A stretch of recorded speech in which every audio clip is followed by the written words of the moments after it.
നിങ്ങൾക്ക് ഇടത്തരം അളവിലുള്ളതോ അല്ലെങ്കിൽ വലിയ അളവിലുള്ളതായിട്ടുള്ള ഒരു ലോൺ ഉണ്ട് എന്നുണ്ടെങ്കിൽ നിങ്ങൾ നിങ്ങളുടെ കയ്യിലുള്ള സേവിങ്സ്, നിങ്ങളുടെ കയ്യിലുള്ള നീക്കിയിരിപ്പ് അല്ലെങ്കിൽ ഡെപ്പോസിറ്റുകളൊക്കെ ഉപയോഗിച്ച് ആ ലോൺ ക്ലോസ് ചെയ്യുന്നതാണോ, അതോ ആ സേവിങ്സ് അവിടെ നിർത്തി ലോണിനെ അതിന്റെ EMI അടച്ചുകൊണ്ട് മുന്നോട്ട് കൊണ്ടുപോകുന്നതാണോ നല്ലത് എന്ന് കമ്പയർ ചെയ്യുന്ന ഒരു വീഡിയോ ആണ്. ഈ വീഡിയോയിൽ എന്റെ പേഴ്സണൽ എക്സാമ്പിൾ എടുത്തുകൊണ്ടാണ് ഞാൻ ഈ വീഡിയോ ചെയ്യുന്നത്. ഞാൻ സുബീഷാണ്, റുപ്പിമംഗ് എന്ന് പറഞ്ഞ യൂട്യൂബ് ചാനലിലൂടെയും ആസ്ക് റുപ്പിമംഗ് എന്ന് പറഞ്ഞ വാട്സ്ആപ്പ് സർവീസിലൂടെയും പേഴ്സണൽ ഫിനാൻസുമായി ബന്ധപ്പെട്ട കാര്യങ്ങൾ പറഞ്ഞു തരുന്നത് ഞാനാണ്. എനിക്ക് 35 ലക്ഷം രൂപ ഹോം ലോൺ ഉണ്ട്. ഇത് ഈ അടുത്ത് നമ്മൾ പണി കഴിപ്പിച്ചുകൊണ്ടിരിക്കുന്ന പുതിയ വീടിന്റെ കംപ്ലീഷനുമായിട്ട് ബന്ധപ്പെട്ട് നമ്മൾ എടുത്തിട്ടുള്ള ലോണാണ്. അത്യാവശ്യം വലിയ എസ്റ്റിമേറ്റ് ഉള്ള ഒരു വീടാണ് എന്നുണ്ടെങ്കിലും നമ്മൾക്ക് കഴിഞ്ഞ ഒരു 4-5 വർഷമായിട്ട് ലഭിച്ചിട്ടുള്ള സ്റ്റോക്കിൽ നിന്നുള്ള ലാഭവും അതുപോലെ നമ്മുടെ റുപ്പിമംഗ് സർവീസിൽ നിന്നും ആസ്ക് റുപ്പിമംഗ് വാട്സ്ആപ്പ് സർവീസിൽ നിന്നും ഒക്കെ കിട്ടുന്ന റവന്യൂ ഒക്കെ ഉപയോഗിച്ചാണ് ആ വീടിന്റെ മെജോറിറ്റി കാര്യങ്ങളും നമ്മൾ ചെയ്തിട്ടുള്ളത്. പക്ഷെ അത് തീർക്കുന്നതിനായിട്ട് ഒരു 35 ലക്ഷം രൂപയുടെ ഒരു ലോൺ എടുക്കേണ്ടതായിട്ട് വന്നു. ആ ലോൺ ഞാൻ എങ്ങനെ തീർക്കുന്നു എന്നുള്ളതും ഈ വീഡിയോയിലൂടെ നിങ്ങൾക്ക് മനസ്സിലാക്കാനായിട്ട് സാധിക്കും. ഇന്ത്യയിലെ പ്രധാനപ്പെട്ട ഹോം ലോൺ കമ്പനിയായിട്ടുള്ള HDFCയിലാണ് എനിക്ക് ഹോം ലോൺ ഉള്ളത്. ഇപ്പൊ അത് HDFC ബാങ്കാണ്. 35 ലക്ഷം രൂപയാണ് ഹോം ലോൺ. ഇപ്പോഴത്തെ അതിന്റെ ഇൻട്രസ്റ്റ് റേറ്റ് എന്ന് പറഞ്ഞിട്ടുണ്ടെങ്കിൽ 8.4% അതിന്റെ ഇൻട്രസ്റ്റ് റേറ്റ്. അതിന്റെ EMI വരുന്നത് 30,153 രൂപയാണ്. അതായത് 30,150 രൂപ വെച്ച് 240 മാസം അടച്ചാലാണ് എന്റെ ആ ലോൺ ക്ലോസ് ആവുക. അതായത് 35 ലക്ഷം മുതലിന് വേണ്ടിയിട്ട് ഏകദേശം 37,86,000 രൂപയോളം ഒക്കെ ഞാൻ പലിശയായിട്ട് അടയ്ക്കേണ്ടതായിട്ട് വരുന്നു എന്നർത്ഥം. അതായത് 35 ലക്ഷം ലോൺ എടുത്ത ഞാൻ 73 ലക്ഷത്തോളം രൂപ ടോട്ടൽ തിരിച്ചടവിനായിട്ട് ഉപയോഗിക്കേണ്ടി വരുന്നു. അതാണ് ലോങ് ടേം ലോണുകളുടെ പ്രശ്നം. ഞാനും ലോൺ കുറച്ചുകൊണ്ട് ഒരു സമാധാനപരമായിട്ടുള്ള ഒരു ഫിനാൻഷ്യൽ അവസ്ഥ ഉണ്ടാക്കുന്നതിന് ആഗ്രഹിക്കുന്ന ഒരാൾ തന്നെയാണ്. അതിന്റെ ഭാഗമായിട്ട് ഞാൻ 2 കാര്യങ്ങളാണ് ചെയ്തിട്ടുള്ളത്. ഒന്ന്, നമ്മൾ KSFEയുടെ ഒരു ലോങ് ടേം ചിട്ടി, ഒരു 100 മാസത്തിന്റെ ചിട്ടി, 25,000 രൂപ വെച്ച് മാസം അടവ് വരുന്ന ഒരു 100 മാസത്തിന്റെ ചിട്ടി ചേർന്നിട്ടുണ്ട്. അതായത് 25 ലക്ഷം രൂപയാണ് അതിന്റെ സ്ഥല. ഇപ്പോൾ അതിന്റെ വിളി പോയിക്കൊണ്ടിരിക്കുന്നത് 19 ലക്ഷം രൂപ നമ്മുടെ കയ്യിൽ കിട്ടുന്ന രീതിയിലൊക്കെയാണ് പോയിക്കൊണ്ടിരിക്കുന്നത്. ഏകദേശം 60 മാസമായി, 40 മാസം കൂടെ ഉണ്ട് എന്നുള്ളതാണ്. പക്ഷെ അത് ഞാനൊരു 20 ലക്ഷം അതിൽ കൂടുതലൊക്കെ കിട്ടുന്ന സമയത്ത് ഞാൻ വിളിച്ചെടുത്തുകൊണ്ട് നമ്മളുടെ ലോണുമായിട്ട് ബന്ധപ്പെടുത്തി കാര്യങ്ങൾ ചെയ്യാനായിട്ടാണ് ഉദ്ദേശിക്കുന്നത്.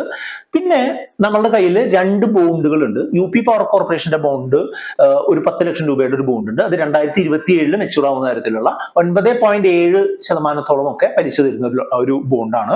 അതുപോലെ മറ്റൊരു പ്രൈവറ്റ് സ്ഥാപനത്തിന്റെ ബോണ്ട്, ഒരു 7 ലക്ഷം രൂപയോളം ഉള്ള മറ്റൊരു പ്രൈവറ്റ് സ്ഥാപനത്തിന്റെ ബോണ്ട് ഉണ്ട്. അതിന് ഏകദേശം 11% പലിശ കിട്ടുന്നുണ്ട്. അപ്പൊ ആ രണ്ടും ഏകദേശം ഒരു 2027 ആവുമ്പോൾ അത് രണ്ടും മെച്ചൂർ ആവും. ഈ ചിട്ടിയും ഏകദേശം ഈ വർഷവും അടുത്ത വർഷവും ഒക്കെ ആയിട്ട് വിളിച്ചെടുക്കാനും സാധിക്കും. അപ്പൊ നോക്കുമ്പോൾ 20 ലക്ഷം രൂപ ചിട്ടിയിൽ നിന്നും 10 ലക്ഷം രൂപ UP പവർ കോർപ്പറേഷന്റെ ബോണ്ടിൽ നിന്നും 7 ലക്ഷം രൂപ നമ്മളുടെ പ്രൈവറ്റ് ബോണ്ടിൽ നിന്നും കിട്ടിയാൽ എനിക്ക് ലോൺ വളരെ സിമ്പിൾ ആയിട്ട് ക്ലോസ് ചെയ്യാനായിട്ട് സാധിക്കും എന്നുള്ളത് നിങ്ങൾക്ക് മനസ്സിലാവും. പക്ഷേ ആ സേവിങ്സ് ഉപയോഗിച്ച് ഞാൻ ലോൺ ക്ലോസ് ചെയ്യാനായിട്ട് ഉദ്ദേശിക്കുന്നില്ല. അപ്പൊ നിങ്ങൾക്ക് തോന്നുന്നു എന്താണ് ഞാൻ ചെയ്യാൻ പോകുന്നത് എന്നുള്ളത്. അതാണ് ഇനി പറഞ്ഞുതരാനായിട്ട് പോകുന്നത്. ഒരു ജനറൽ ഗൈഡ് ലൈൻ ഞാൻ പറഞ്ഞുതരാം. അതായത് നിങ്ങൾക്കൊരു ലോൺ ഉണ്ട്, അതിന്റെ ഇൻട്രസ്റ്റ് റേറ്റ് 9% താഴെയാണ്, നിങ്ങൾക്ക് അത്യാവശ്യം തെറ്റില്ലാത്ത സ്റ്റേബിൾ ആയിട്ടുള്ള ഒരു വരുമാന മാർഗം ജോലി രൂപത്തിലോ ബിസിനസ് രൂപത്തിലോ ഒക്കെ ഉണ്ടെന്നുണ്ടെങ്കിൽ നിങ്ങൾ തിരക്ക് പിടിച്ച് ലോൺ ക്ലോസ് ചെയ്യാണ്ടിട്ട് പോകുന്നത് അത്ര നല്ലൊരു കാര്യമായിരിക്കില്ല. 9% താഴെയൊക്കെ പലിശ നിരക്കുള്ള ലോണുകൾ കിട്ടുക എന്നുള്ളത് വളരെ കുറച്ച് ആളുകൾക്ക് മാത്രം സാധിക്കുന്ന ഒരു കാര്യമാണ്. അത് മാക്സിമം ക്യാപിറ്റലൈസ് ചെയ്തുകൊണ്ട് നമ്മളുടെ അസറ്റുകൾ വർദ്ധിപ്പിക്കുന്നതിനായിട്ട് ഉപയോഗിക്കണം എന്നുള്ളതാണ് എൻ്റെ ഒരു ആവശ്യം. ആ ഒരു കാര്യത്തിനെ ബേസ് ചെയ്തുകൊണ്ടാണ് ഞാൻ എൻ്റെ ലോൺ ക്ലോഷർ പ്ലാൻ ചെയ്തിട്ടുള്ളത്. ഞാൻ ഈ 35 ലക്ഷം അല്ലെങ്കിൽ 37 ലക്ഷം കയ്യിൽ കിട്ടുന്ന ഉപയോഗിച്ച് മൊത്തത്തിൽ അങ്ങ് ലോൺ ക്ലോസ് ചെയ്യാൻ എന്തായാലും ഉദ്ദേശിക്കുന്നില്ല. അതിന് പകരമായിട്ട് 3 ഡിഫറെന്റ് ഓപ്ഷനുകൾ നിങ്ങൾക്ക് പറഞ്ഞുതരാം. അതിലെ 3ാമത്തെ ഓപ്ഷനാണ് ഞാൻ ചെയ്യാനായിട്ട് പോകുന്നത്. ഒന്നാമത്തെ ഓപ്ഷൻ എന്ന് പറഞ്ഞിട്ടുണ്ടെങ്കിൽ സാധാരണക്കാരെല്ലാവരും ട്രൈ ചെയ്യാൻ സാധ്യതയുള്ള ഓപ്ഷനാണ്. അതായത് നിങ്ങൾക്ക് ലംസമായിട്ട് പണം കയ്യിൽ വരുന്ന സമയത്ത് ഈ ലോൺ തിരിച്ചടയ്ക്കുക എന്നുള്ള ഒരു കാര്യമാണ്. അങ്ങനെ വരുമ്പോൾ ഉള്ള പ്രശ്നം എന്താന്ന് വെച്ചാൽ നമ്മുടെ കയ്യിലുള്ള സേവിങ്സ്, നമ്മുടെ കയ്യിലുള്ള ഈ ചിട്ടിയായിട്ടും ബോണ്ടായിട്ടുള്ള ആ പണം നമ്മൾക്ക് കയ്യിൽ നിന്ന് പോവുകയാണ്. അതേസമയം തന്നെ നമ്മൾക്ക് EMI അടയ്ക്കേണ്ടി വരുന്നില്ല എന്നുള്ളൊരു ഗുണമുണ്ട്. പക്ഷെ ഒരു ഫിനാൻഷ്യൽ ഡിസിപ്ലിൻ ഇല്ലാത്ത ഒരാളുടെ കയ്യിലാണ് ഈ ഒരു രീതിയിൽ പണം വരുന്നത് എന്നുണ്ടെങ്കിൽ നമ്മളെ കയ്യിലുള്ള സേവിങ്സ് ഉപയോഗിച്ച് ലോൺ അടച്ച് തീർക്കുകയും ചെയ്യും. പിന്നെ ഈ ലോൺ EMI അടയ്ക്കാനുള്ള നമ്മളുടെ മാസം തോറും അടയ്ക്കാനുള്ള 30,000 രൂപ നമ്മളുടെ ജീവിത ചെലവുകൾ വർദ്ധിപ്പിക്കാനായിട്ട് അല്ലെങ്കിൽ അടിച്ചു പൊളിക്കാനായിട്ട് ഉപയോഗിക്കാറാണ് പതിവ്. അത് നമ്മൾ ഇൻവെസ്റ്റ് ചെയ്തുകൊണ്ട് മുന്നോട്ട് പോവുകയാണെന്നുണ്ടെങ്കിൽ ഓക്കെ, നിങ്ങൾ മുൻകൂറായിട്ട് അടച്ച് എല്ലാ മാസവും EMI അടയ്ക്കേണ്ട തുക ഒരു SIP രീതിയിലൊക്കെ നിക്ഷേപിക്കുക എന്നുണ്ടെങ്കിൽ അത് നല്ല തെറ്റില്ലാത്തൊരു ഫിനാൻഷ്യൽ കാര്യമാണ് എന്നുണ്ടെങ്കിലും ഒരു 90% ആളുകളും ഇങ്ങനെ ഒരു ഫിനാൻഷ്യൽ ഡിസിപ്ലിൻ ഇല്ലാത്ത ആളുകളാണ് നാട്ടിൽ എന്നുള്ളത് കൊണ്ട് തന്നെ നമ്മളുടെ സേവിങ്സ് ആയിട്ടുള്ള ഒരു 30-37 ലക്ഷം രൂപ ലോൺ അടയ്ക്കുന്നതിനായിട്ട് പോവുകയും ചെയ്യും.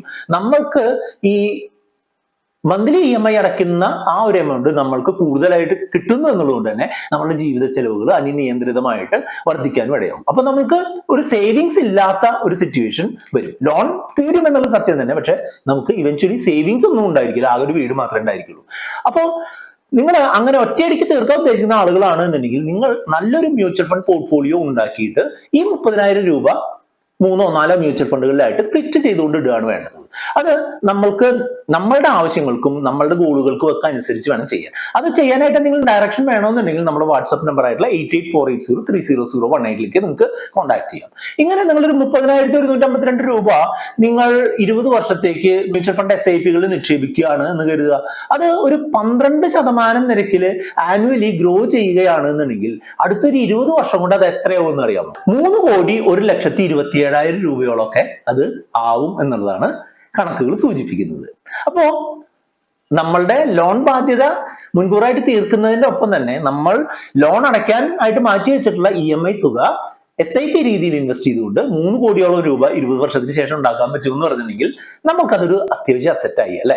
ആ ഒരു 3 കോടി രൂപ നമുക്ക് ഒരു 20 വർഷത്തിന് ശേഷം ഉണ്ടെങ്കിൽ നമ്മൾക്ക് ഇപ്പോഴത്തെ ഒരു അവസ്ഥ അനുസരിച്ച് നിങ്ങൾക്ക് ഒരു മാസം ഒരു 1 ലക്ഷം രൂപയൊക്കെ വെച്ച് വിഡ്രോ ചെയ്തുകൊണ്ട് നിങ്ങളുടെ റിട്ടയർമെന്റ് ആവശ്യങ്ങളൊക്കെ പൂർത്തീകരിക്കാനായിട്ട് സാധിക്കും, അല്ലെങ്കിൽ മറ്റെന്തെങ്കിലും കാര്യത്തിനായിക്കോട്ടെ ഉപയോഗിക്കാനായിട്ട് സാധിക്കും. ഇതാണ് ഒന്നാമത്തെ മെത്തേഡ്.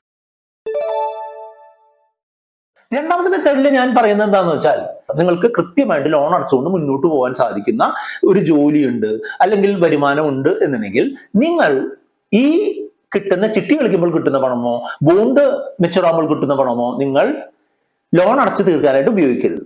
അതിന് പകരമായിട്ട് ഈ പണം ലംസമായിട്ട് ഇൻവെസ്റ്റ് ചെയ്യാം. അപ്പൊ നിങ്ങൾ ചോദിക്കും, ഈ ലോൺ എങ്ങനെ ചെയ്യും എന്നുള്ളത്. ലോൺ നിങ്ങൾ സാധാരണ EMI അടയ്ക്കുന്ന പോലെ തന്നെ 30,152 രൂപ മാസം തോറും അടച്ചടച്ച് അവസാനം വരെയും കൊണ്ടുപോകാം. അപ്പൊ നമുക്ക് ഈ 35 ലക്ഷം രൂപ എടുത്തതിൽ നിന്ന് ഏകദേശം ഒരു 72 ലക്ഷം രൂപയൊക്കെ ആവുള്ളൂ. പക്ഷെ ഇവിടെ നിങ്ങൾക്ക് ലംസമായിട്ട് തീർക്കാനായിട്ട് ഉപയോഗിക്കേണ്ട ചിട്ടിയോ അല്ലെങ്കിൽ നിങ്ങളുടെ ബോണ്ടിന്റെ എമൗണ്ടോ ഒക്കെ നിങ്ങൾ ലംസമായിട്ട് മ്യൂച്വൽ ഫണ്ടുകളിൽ ഇടുകയാണ് എന്നുണ്ടെങ്കിൽ ഇപ്പോഴത്തെ ഒരു കണക്കനുസരിച്ച് അടുത്ത ഒരു 20 വർഷം കൊണ്ട് ആവറേജ് റിട്ടേൺ ഒരു 12% കിട്ടുകയാണെന്നുണ്ടെങ്കിൽ 3,37,00,000 അത് വർദ്ധിക്കും എന്നുള്ളതാണ്. അതായത് നിങ്ങൾക്ക് കിട്ടുന്ന പണം, ചിട്ടി വിളിക്കുമ്പോൾ കിട്ടുന്ന പണമായാലും ബോണ്ട് ഉള്ള പണമായാലും അടുത്തൊരു 20 വർഷത്തേക്ക് നിങ്ങളുടെ ഒരു വെൽത്ത് ബിൽഡിങ്ങിനായിട്ട് ലംസമായിട്ട് നിക്ഷേപിക്കുകയാണെന്നുണ്ടെങ്കിൽ 3,37,00,000 രൂപ കിട്ടും. നിങ്ങളുടെ ഇൻകം സ്റ്റേബിൾ ആയതുകൊണ്ട് തന്നെ അടുത്ത 20 വർഷം ഈ ലോൺ EMI കണ്ടിന്യൂ ചെയ്തു പോകുമ്പോൾ 20 വർഷത്തിന് ശേഷം നിങ്ങളുടെ ലോണും ക്ലോസ് ആവും, നിങ്ങളുടെ കയ്യിൽ 3,37,00,000 കിട്ടും. അതാണ് രണ്ടാമത്തെ ഓപ്ഷൻ. എന്റെ ഒരു പേഴ്സണൽ അവസ്ഥ അനുസരിച്ച് അടുത്ത ഒരു 5 വർഷത്തിലൊക്കെ എനിക്ക് ഒരു സ്റ്റേബിൾ ആയിട്ടുള്ള ഇൻകം അല്ലെങ്കിൽ ഒരു പ്രൈമറി ഇൻകം ഞാൻ പ്രതീക്ഷിക്കുന്നുണ്ട്. അതിനുശേഷം എനിക്കൊരു പ്രൈമറി ഇൻകം ചിലപ്പോൾ ഉണ്ടാവാനായിട്ടുള്ള സാധ്യതയില്ല എന്നുള്ളത് കൊണ്ട് തന്നെ ഞാൻ എന്താ ചെയ്യുന്നതെന്ന് വെച്ചാൽ ഈ ലോൺ അടുത്ത ഒരു 5 വർഷം മാത്രം മെയിൻറ്റെയിൻ ചെയ്യാനായിട്ട് പോവുകയാണ്. അതായത് അടുത്ത ഒരു 5 വർഷം ഈ 30,152 രൂപ വെച്ച് EMI അടച്ചുകൊണ്ട് മുന്നോട്ട് പോകും.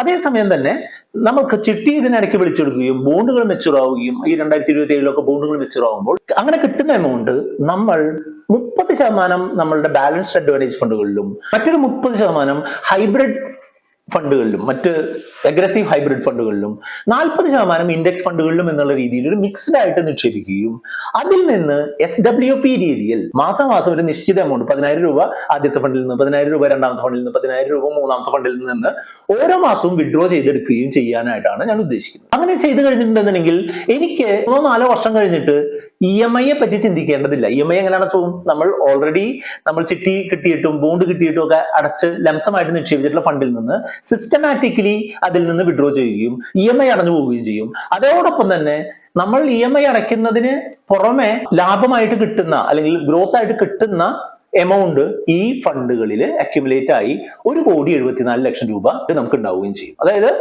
ആദ്യത്തെ 3-4 വർഷം മാത്രമേ ഞാൻ ലോൺ അടയ്ക്കുള്ളൂ. ബാക്കി ലോൺ ഓട്ടോമാറ്റിക് ആയിട്ട് SWP രീതിയിൽ, സിസ്റ്റമാറ്റിക് വിഡ്രോവൽ പ്ലാൻ രീതിയിൽ നമ്മളുടെ മ്യൂച്വൽ ഫണ്ട് പോർട്ട്ഫോളിയോയിൽ നിന്ന് ഓട്ടോമാറ്റിക് വിഡ്രോവൽ ആവുകയും അത് നമ്മളുടെ ലോണിനെ സർവീസ് ചെയ്തുകൊണ്ടിരിക്കുകയും ചെയ്യും.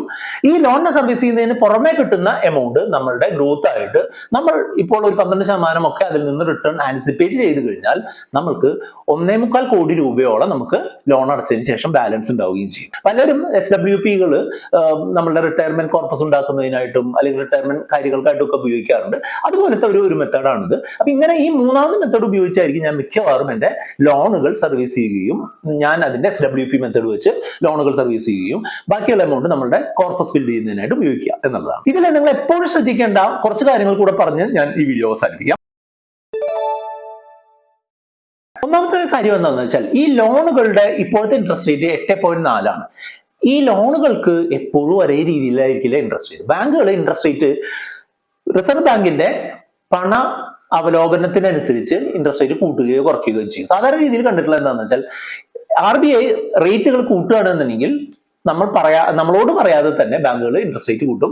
കുറയ്ക്കുകയാണെന്നുണ്ടെങ്കിൽ കുറച്ച് സമയത്തിന് ശേഷം മാത്രമേ അവർ ഇൻട്രസ്റ്റ് റേറ്റ് കൂടുകയുള്ളൂ. അതായത് നമ്മളുടെ ലോണിന്റെ ഇൻട്രസ്റ്റ് റേറ്റ് എത്രയാണെന്നുള്ളത് കെയർഫുള്ളി മോണിറ്റർ ചെയ്തിട്ടില്ല എന്നുണ്ടെങ്കിൽ ഈ 8.4% എന്നുള്ളത് ചിലപ്പോൾ 10-11% ഒക്കെ ആയിട്ട് ബാങ്കുകൾ കൂട്ടാനുള്ള സാധ്യതയുണ്ട്. അതുകൊണ്ട് തന്നെ എപ്പോഴും നിങ്ങൾ ഓൺലൈനായിട്ടോ അല്ലെങ്കിൽ ബാങ്കിൽ ചെന്നിട്ടോ നിങ്ങളുടെ ഇൻട്രസ്റ്റ് റേറ്റ് എത്രയാണെന്നുള്ളത് ചെക്ക് ചെയ്തുകൊണ്ട് നോക്കണം എന്ന് പറയാണ്. ഇൻ കേസ് ആ ലോണിന്റെ ഇൻട്രസ്റ്റ് റേറ്റ് കൂടുതലാണ് എന്നുണ്ടെങ്കിൽ നിങ്ങൾക്ക് ചെറിയൊരു ഫീസ് അടച്ചുകൊണ്ട് ഉള്ള ഇൻട്രസ്റ്റ് റേറ്റിലേക്ക് തിരിച്ചു കൊണ്ടുവരാനായിട്ട് പറ്റും. അതും നിങ്ങൾക്ക് ട്രൈ ചെയ്യാവുന്നതാണ്.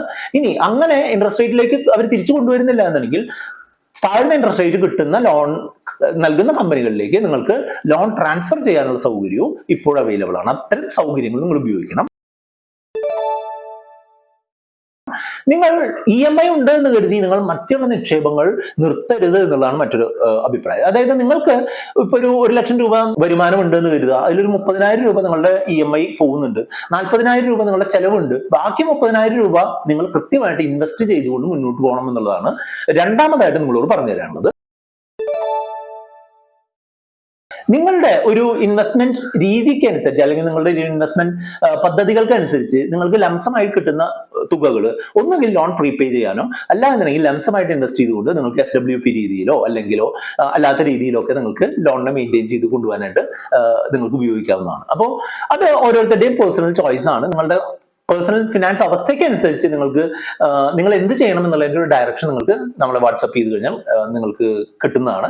വാട്സ്ആപ്പ് നമ്പർ 8848030018 ആണ്.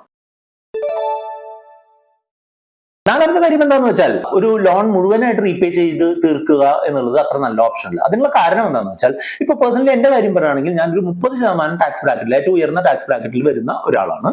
അതായത് എനിക്ക് കിട്ടുന്ന വരുമാനത്തിന്റെ 30% ടാക്സ് കൊടുക്കേണ്ട ഒരാളാണ്. അപ്പോ ഞാൻ 2 ലക്ഷം രൂപ വരെ ലോണിന്റെ ഇൻട്രസ്റ്റ് അടയ്ക്കുന്നതും അതുപോലെ 1.5 ലക്ഷം രൂപ വരെ ലോണിന്റെ പ്രിൻസിപ്പൽ അടയ്ക്കുന്നതും എനിക്ക് ടാക്സ് ഫ്രീ ആണ്. അതായത് 3.5 ലക്ഷം രൂപ എനിക്ക് ലോൺ ഉണ്ട് എന്നുണ്ടെങ്കിൽ ടാക്സ് അടയ്ക്കാതെ രക്ഷപ്പെടാം എന്നുള്ളതാണ്.